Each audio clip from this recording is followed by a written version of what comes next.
Jo und herzlich willkommen zurück zu einem neuen Flyve Online oder auch Flyve PC Video. Mit Level 106. Ehrlich gesagt, keine Ahnung, welches Level ich im letzten Video war. Wahrscheinlich 102 oder so. Naja, 104. Keine Ahnung, irgendwie so. Auf jeden Fall schon wieder eine Weile her. Und es gibt etwas, ja, Blödes zu berichten. Das Problem ist, diese Sache ist noch nicht ganz abgeschlossen.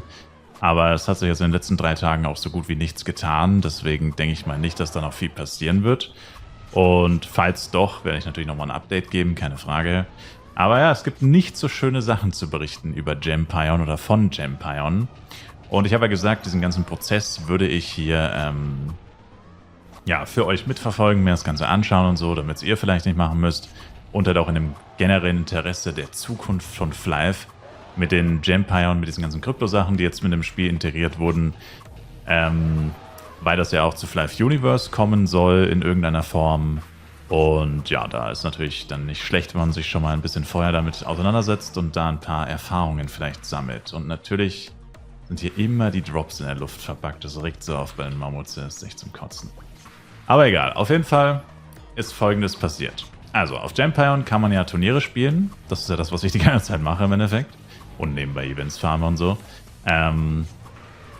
Und bekommt ja dann eine Währung, die selbst ist keine Kryptowährung, sondern die kann man dann eintauschen gegen die tatsächliche Kryptowährung. Also man verdient keine Kryptowährung, sondern man verdient nur eine Tauschwährung für die Kryptowährung. Und wie es dann letztendlich funktioniert, du kannst dann diese Tauschwährung eben auszahlen lassen gegen Krypto auf eine Wallet. So.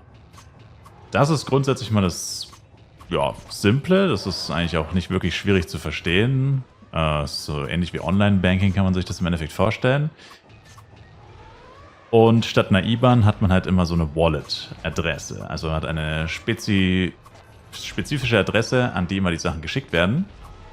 Und bei mir war es jetzt so, ich habe das natürlich ganz am Anfang schon getestet, logischerweise, ob man denn überhaupt auszahlen kann, ob das funktioniert und pipapo. Hat wunderbar funktioniert beim ersten Mal, beim zweiten Mal. Doch jetzt leider beim 3. Mal nicht. Also ich habe am 27. Februar mal wieder was auszahlen lassen. Geht gar nicht mal, um irgendwas nachzuschauen, einfach so halt, ja, keine Ahnung. Und habe so gedacht, na gut, okay, es hat jetzt irgendwie immer so ein paar Tage gedauert, als es am 28., 29. noch nicht da war. Muss halt erst freigegeben werden von irgendjemandem. Ja, okay. So, jetzt haben wir den 6. März, das ist also schon über eine Woche her. Und ich habe das Geld immer noch nicht. Und tatsächlich war das jetzt auch meine größte Auszahlung. Das war mit Abstand das meiste, was ich bisher ausgezahlt habe, was das noch ein bisschen ärgerlicher macht auf jeden Fall. Und das Problem ist halt, man kann auf Gempion nicht nachvollziehen, was falsch gelaufen ist. Da steht jetzt einfach nur Transaktion oder Withdraw to External Bank, also quasi Auszahlung an externe Bank, durchgeführt und abgeschlossen.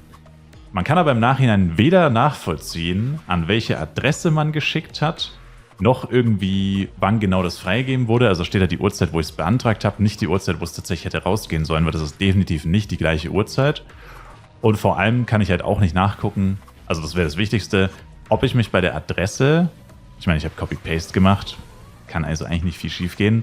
Außerdem habe ich es ja schon 2-mal richtig gemacht. Wäre auch seltsam, dass ich es dann beim 3. Mal erst falsch mache. Und dann habe ich auch ein bisschen recherchiert. Normalerweise sollte es so sein, und ich hoffe, das hat Gempion auch integriert, dass wenn du jetzt aus irgendeinem Grund nur die halbe Wallet-Adresse kopierst, dann haben normalerweise die meisten Systeme eingebaut, Junge, was auch immer der da reinkopiert hat, das ist keine legitime Adresse, das ist kompletter Schwachsinn, also schickt da auch keine Krypto hin. So ungefähr. Also weil ich das recherchiert habe, ist es so, wenn du dich jetzt verschreiben würdest bei einer Kryptoadresse, oder halt ein Buchstabe fehlt oder ein Buchstabe oder eine Zahl ist falsch. Das sind ja so ewig lange Textzeilen mit so vielen Zahlen und Buchstaben. In der Regel ist es dann so, dass es dann die falsche Adresse gar nicht gibt, beziehungsweise durch die Änderung eine Adresse entsteht, die keine gültige Wallet-Adresse ist. Und dann haben viele Systeme, so heißt es zumindest, eingebaut, dass das System erkennt, das ist Bullshit, was auch immer der da eingegeben hat. Die Adresse gibt es überhaupt nicht oder das ist halt kompletter Schmarrn, was der da eingegeben hat. Das kann gar keine Adresse sein. Und entsprechend wird nichts rausgeschickt und du kannst kein Geld verlieren. Und bei mir ist es jetzt so, das Geld ist augenscheinlich weg und ich weiß nicht wieso. Also ich kann halt nicht kontrollieren, ob die Adresse, die ich eingegeben habe, falsch war. Und das ist schon mal extrem frustrierend, weil wenn es einfach mein Fehler gewesen wäre, dann könnte ich sagen, gut, anscheinend war ich da sturzbetrunken oder so. Keine Ahnung, was genau falsch gelaufen ist. Ich kann es da nicht nachvollziehen. Okay, sei es mal dahingestellt. Okay, würde ich ja akzeptieren, aber ich kann es da nicht nachschauen. Also, was will ich machen? Ich will natürlich den Gempion Support anschreiben und fragen, ob sie mir sagen können, was schiefgelaufen ist und wo das Geld ist. So, dann gibt es eine E-Mail-Adresse ganz unten auf Gempion, die heißt irgendwie help@gcpnetwork oder so. Da habe ich auch schon tatsächlich 2-3 Mal hingeschrieben, ganz am Anfang und so, wo ich mich über das Ganze informiert habe und so, wie es mit dem Live-Tournament abläuft und so ein paar allgemeine Sachen hatte ich da einfach geklärt, habe ich auch ein paar Sachen gleich danach im Video erzählt. So ein paar allgemeine Fragen quasi. Und dann kommt, oder dann schicke ich so die E-Mail raus, so Withdraw, Balance Issue, whatever, und warte halt so auf eine Antwort. Also das war so kurz bevor ich schlafen gegangen bin, habe ich die E-Mail weggeschickt. Stehe ich am nächsten Tag oder gehe ich am nächsten Tag am PC, gucke in meine Mails und sehe eine E-Mail. Deine E-Mail wurde nicht verschickt, da der Empfänger unbekannt ist. Also der E-Mail-Empfänger, also help@gcpnetwork, ist unbekannt. Und da denke ich mir so, ich habe da doch schon mindestens 3 E-Mails hingeschickt. Das kann gar nicht sein. Habe ich so geguckt, ob ich mich da auch verschrieben habe aus irgendeinem Grund. Also ob ich plötzlich dumm bin, also ob ich wirklich zu blöd bin, Copy-Paste zu machen plötzlich über Nacht. Also weiß es nicht. Irgendwie scheitert es bei mir wirklich an den mentalen Fähigkeiten irgendwie. Guck so nach, nee, war richtig. Und dann habe ich mir gedacht, okay, keine Ahnung, schick's halt nochmal. Kommt direkt der gleiche Fehler wieder. Dann habe ich mir gedacht, extrem unwahrscheinlich, aber dann habe ich mir gedacht, vielleicht haben die mich blockiert. Ich wüsste zwar wirklich nicht wieso, ich habe nichts gemacht. Also meine letzte E-Mail war bestimmt auch schon jetzt 3 Wochen her oder so. Würde einfach keinen Sinn ergeben, dass die mich irgendwie blockiert hätten. Und ehrlich gesagt, wenn du einen E-Mail-Absender blockierst, glaube ich kaum, dass dem dann eine Response geschickt wird, dass das Postfach von dem anderen nicht existiert, der ihn blockiert hat. Ich denke immer, du erfährst es einfach nicht, wenn dich jemand blockiert hat per E-Mail. Keine Ahnung, ich habe noch nie jemanden per E-Mail blockiert, ehrlich gesagt. Weiß ich nicht. Ist ja auch egal.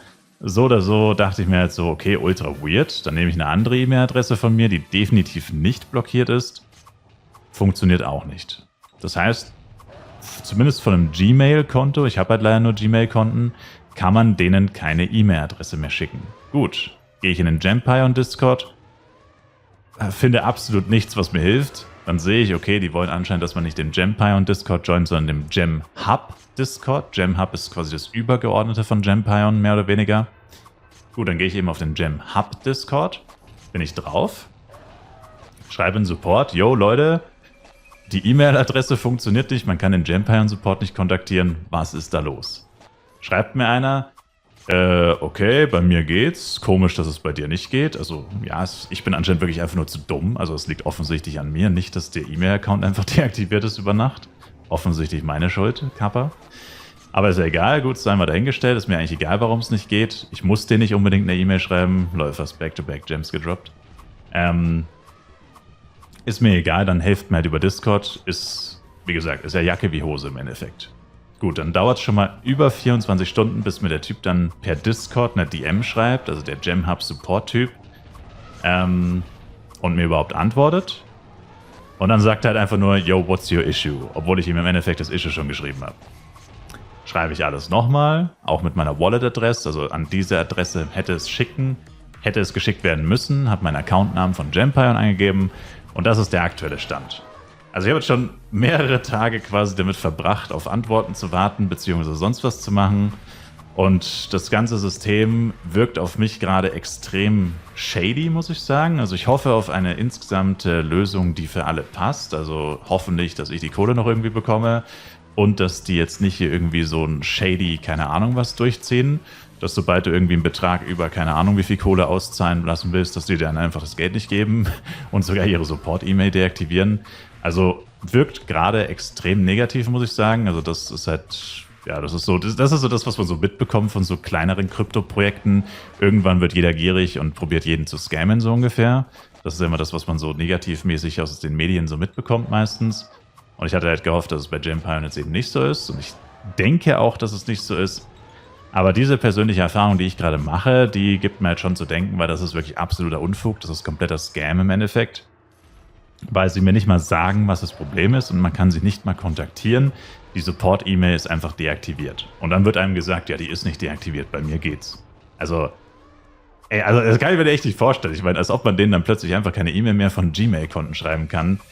Also könnte vielleicht sein, ich bin jetzt kein E-Mail-Experte. Klar, ich arbeite weder bei Gmail noch sonst, also ich kann es nicht nachvollziehen, aber es hat ja vorher auch funktioniert, 3 Wochen früher. Also warum sollte man plötzlich keine E-Mails mehr an die schicken können? Und es war ja auch nicht nur innerhalb von einer Stunde, sondern es waren mehreren Tagen. Also da waren ja teilweise ein halber Tag, ein ganzer Tag dazwischen, wo ich es nochmal probiert habe. Ich habe es selbst heute nochmal probiert, 3 Tage später. Du kannst denen immer noch keine E-Mail schicken, oder ich zumindest nicht. Keine Ahnung, was da los ist. Also auf jeden Fall extrem weird einfach. Und ja, wie gesagt, jetzt habe ich halt einfach das Problem, die Kohle ist mir tatsächlich nicht mehr so wichtig, ja, weil ich meine, du kriegst das Geld ja sowieso nicht. Du kriegst ja nur diese Kryptowährung, die wiederum Geld wert ist, aber um die auszuzahlen, musst du erst, also ist sowieso ein relativ komplizierter Transfer oder Prozess, das habe ich ja auch schon mal in einem anderen Video erklärt, wie das funktioniert. Lange Rede, kurzer Sinn, man muss erst eine andere Kryptowährung kaufen, damit man die Gebühren zahlen kann, um die eigene Kryptowährung an eine Wallet zu übertragen, von der aus man es an eine externe Bank wiederum verkaufen kann. Also es ist ein ziemlich komplizierter Prozess. Das heißt, mein Ziel war erstmal die ganze Kryptowährung zu sammeln und dann irgendwann mal zu verkaufen, wenn es sich halt auch lohnt. Ja. Also ich meine, für 10 Euro mache ich mir nicht die Arbeit. Also 10 Euro sind zwar nice, aber das ist ein ziemlicher Aufwand. Also es würde sich nicht lohnen, das immer für so Mini-Beträge zu machen und das jeden Monat oder so. Es ist einfach Schwachsinn, das ist übelst die Zeitverschwendung. Und deswegen wäre mir das jetzt sowieso mal nicht so ultra wichtig. Aber ich meine, natürlich ein bisschen verarscht komme ich mir schon vor, weil ich meine, ich habe jetzt trotzdem Zeit investiert. Und ich verstehe halt einfach nicht, was falsch gelaufen ist. Und sie helfen mir halt auch nicht dabei, es zu verstehen. Also ich habe jetzt einfach die Kohle nicht bekommen und ich weiß nicht wieso und keiner will mir helfen, so ungefähr. Beziehungsweise man kann den Support nicht mehr kontaktieren. Also wie gesagt, eine extrem merkwürdige, schlechte Erfahrung. Ich weiß nicht, ob irgendjemand von euch eine ähnliche Erfahrung bisher damit gemacht hat. Ich weiß, die meisten von euch nehmen natürlich nicht an diesen Tournaments teil. Aber das mit der E-Mail-Adresse wäre für mich tatsächlich interessant. Vielleicht hat ja kürzlich jemand vielleicht mal ein Ticket an die geschrieben oder so. Das wäre für mich persönlich interessant. Und ja, also ich denke mal, der wird jetzt hoffentlich innerhalb der nächsten 24 Stunden auf Discord nochmal auf mein Problem antworten. Meine Vermutung ist halt, die nächste Antwort, die ich kriegen werde, wird sein, okay, I'll look into it. Dann wird es wieder 24 Stunden dauern. Dann kommt wahrscheinlich die Antwort, sorry Bro, ich kann dir nicht helfen. Keine Ahnung, was du von mir willst, so ungefähr. Und dann wird es wieder im Sande verlaufen, dann werde ich vielleicht nochmal irgendjemand anderen anschreiben müssen, dann in 3 Wochen, also so ist jetzt meine Prediction, wie gesagt, ich bin immer ein bisschen pessimistisch eingestellt, aber so wirkt es einfach gerade auf mich. Also ich meine, ich habe in der Vergangenheit schon mal mit schlechten Support-Systemen zu tun gehabt, bei anderen Sachen, und das gerade wirkt halt extrem schlecht. Und es ist meistens immer so, dass dann der Typ, der dir eigentlich helfen will, vielleicht auch gute Intentionen hat, aber er kann dir gar nicht helfen, weil er nur so ein Discord-Typi ist, der gar keinen Zugriff auf das ganze interne System hat, also die ganzen Transaktionen und so, das kann der wahrscheinlich alles gar nicht einsehen. Wie zum Teufel will der mir helfen? Ich brauche den Pion Support und den kann man nicht kontaktieren. Und das verstehen die halt auf Discord da wieder nicht. Die sagen einfach, ja, bei mir geht's, keine Ahnung, warum es bei dir nicht geht. Also auch so, ja, das bringt mir halt absolut gar nichts. Gibt es denn noch eine andere E-Mail-Adresse oder so? Scheint es ja auch nicht zu geben. Das ist super weird einfach alles. Und wie gesagt, also ich hoffe auf eine gute Lösung, aber es sieht momentan echt schlecht aus, weil es wirkt ultra unprofessionell gerade. Also habe ich noch nie erlebt sowas. Also so extrem noch nie. Also ich bin, wie gesagt, schlechte Support-Erfahrungen mit schlechten Systemen und so habe ich schon oft gemacht, aber in dem Fall ist es schon wirklich lächerlich, muss man sagen. Aber ja, lange Rede, kurzer Sinn. Das war das heutige Flive-Thema, mehr oder weniger. Ja, crazy. Also wie gesagt, ich halte euch auf jeden Fall auf dem Laufenden. Ich sage euch dann auch, um wie viel Geld es ging. Falls ich es nicht bekomme, auf jeden Fall. Falls ich es bekomme, dann, ja, das... Okay, ich sage es einfach, es sind 30 Euro im Endeffekt. Und wie gesagt, ist nicht die Welt, keine Frage. Aber wie gesagt, das war jetzt meine größte Auszahlung. Die ersten beiden waren, glaube ich, 5 Euro und 10 Euro. Das heißt, das war jetzt quasi das Gesammelte vom gesamten Februar, mehr oder weniger. Und das ist halt dann schon einfach ärgerlich. Es tut mir jetzt nicht weh, ich habe kein Geld verloren, weil ich es ja nie besessen habe. Aber es ist ärgerlich. Und ich verstehe nicht, was passiert ist. Und ich würde es gerne verstehen, damit das in Zukunft nicht nochmal passieren kann, wenn es vielleicht um noch größere Beträge geht. Und außerdem wüsste ich gerne, ob ich da gerade gescammt werde oder was da eigentlich los ist. Oh, ja, das hat schon jemand gesagt. Genau, die Dinger stacken nur auf 999.